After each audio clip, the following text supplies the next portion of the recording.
the OrthoPAC, hosted by Sam Dyer. Welcome to the OrthoPAC, where we discuss up-to-date orthopedic topics for the busy clinician.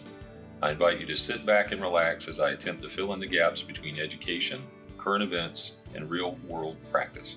Welcome back, listeners. Today's episode is on a topic that was recently presented at our orthopedic boot camp, and it's titled Orthopedic Urgencies and Emergencies. It's my pleasure to welcome Kaitlyn Muldoon, who's a PA. Kaitlyn comes from Charlotte, where she works in orthopedics and does trauma. Kaitlyn, thanks for being on our podcast. Yeah, thank you so much. You had several topics you discussed in Charlotte, and I was hoping we could chat about some of the diagnoses, I should say, for a larger audience.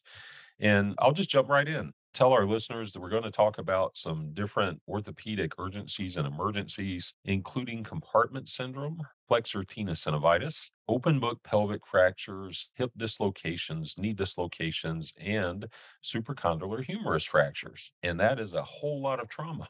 So let's just go ahead and start, I guess, with acute compartment syndrome. I actually have seen this a few times, not that many, but I've seen it a couple of times. Kaitlyn, what is acute compartment syndrome and who gets it and what are common sites for injuries? Sure. So essentially, compartment syndrome occurs when the closed muscle compartment pressure exceeds the perfusion pressure, and that results in ischemia to tissues due to decreased tissue perfusion.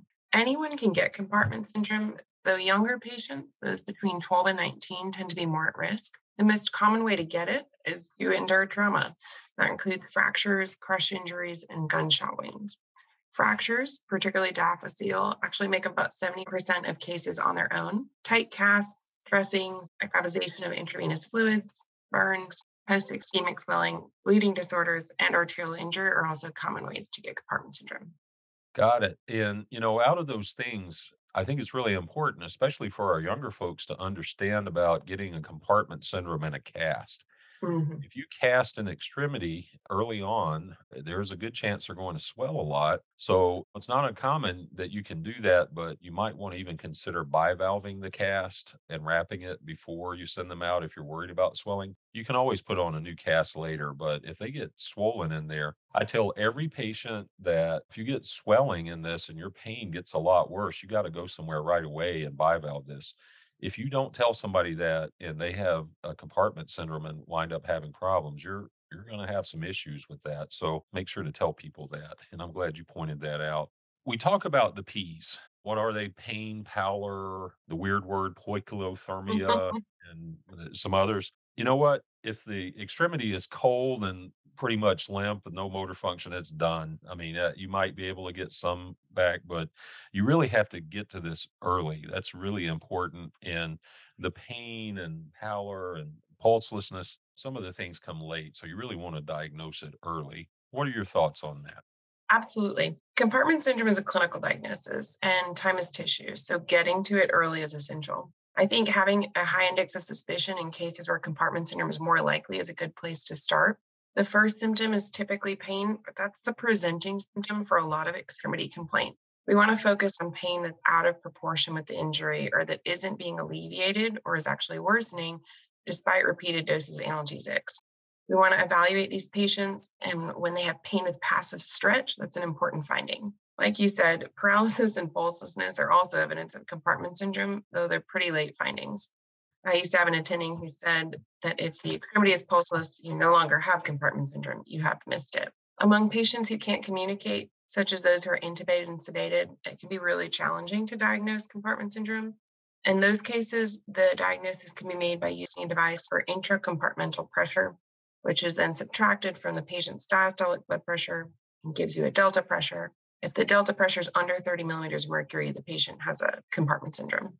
Absolutely. And also, listeners, make sure that we're differentiating between chronic compartment syndrome, like runners or, the marching recruits in the Army boot camp or whatever, Mhm. versus acute compartment syndrome. Two totally different things. I think both are treated with fasciotomies. Is that right, Kaitlyn? The chronic, if it's symptomatic, but the acute fasciotomy is the way to treat these, right? Absolutely. The treatment for acute compartment syndrome is an emergent fasciotomy to every compartment of whatever's involved. For example, if someone has a lower leg compartment syndrome, then we have to do a fasciotomy of all four, compartments of the lower leg.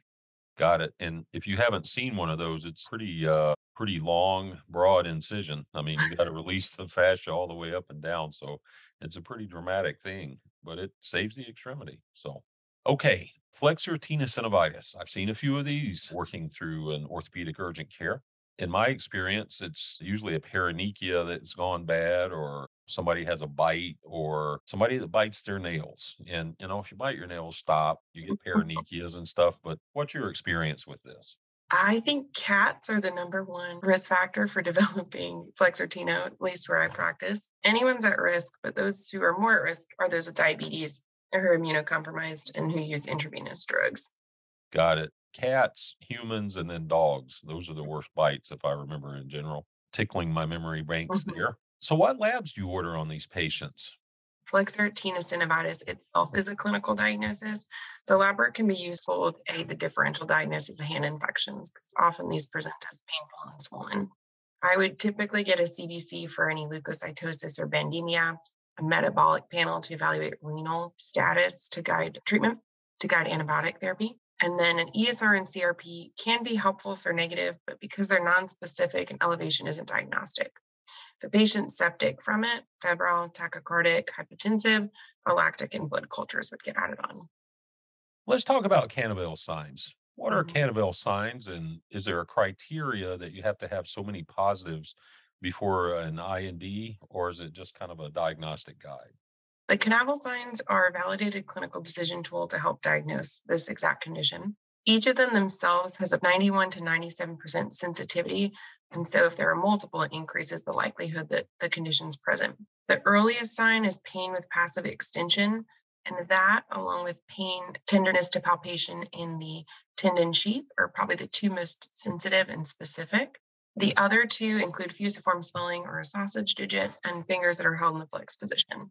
We have a fairly low threshold to operate given the high morbidity associated with flexor tenosynovitis. Sometimes, if someone presents very early and only have one of the signs, but a compelling story, we'll observe them and do serial clinical exams and have a risk versus benefit discussion. Got it. Yeah, the ones of these that I have seen, I mean, it's pretty dramatic, and it's like, you got to get to the OR right away. Caitlin, thank you so much for being on our podcast today. Awesome. Thanks, Sam. Thank you for listening to the OrthoPAC podcast. Listeners, our fourth annual Ortho in the West conference will be Arthritis to Arthroplasty, February the 17th through the 19th, 2023 in Phoenix, Arizona. The details are on PAOS.org website. Registration is open.